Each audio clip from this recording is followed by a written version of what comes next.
बिस्मिल्लाहिर्रहमानिर्रहीम अस्सलाम वालेकुम दोस्तों। उम्मीद लरम چې تاسو به جوړ او خوشاله وي او ژوند په مزو کې دوستانو سواد کې ډیر زیات ظلم شوی دی، زیاتې شوی دی، پلار او دوا ظلمي زمن جائیداد په تنازع باندې قتل شوی دا قاتلان څوک دي او دوی په څه واجب باندې دومره بے دردۍ سره قتل کړل دوستانو د باره کې په ټول معلومات په دې ویډیو کې شریکم او کتا سو ټول معلوماتو باندې ځان خبرول غواړي مونږ ویډیو ځان سره اخیره پورې وګورئ او چې کوم ملګری مونږ په چینل باندې نوی دي هغه د مونږ چینل مخه ځان سره سبسکرایب کی ټاله نشان دی وي تاکي مونږ راتلونکي معلوماتي ویډیو هغه ته په اسانۍ سره ملاوي شي دوستانو د واقعیا د سواد دا چې ایو کور کې د وده خوشالیانه وي د پلار د دوه ظلمو بچیو ته ودونه تیارو دی ډولې ټیمو هغه نه مخکې جایداد په تنازع باندې دشمنان راغلو او دوی قتل کړو دوستانو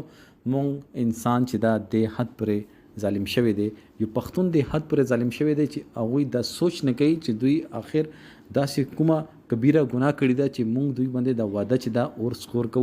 اخر ولې مونږ د حد پر خپل اخلاقونه معیارونه د حد پر ولې ورزيدل یو چې مونږ دا سوچ نه کوو چې د کور کې دا وعده خوشاله دي دا په مونږ خراب نه کوو مونږ هغه وخت باندې دشمن در باندې رسی او پلار او دوا الکان چې دی دواړه په موقع باندې قتل کړی صرف دا یو کور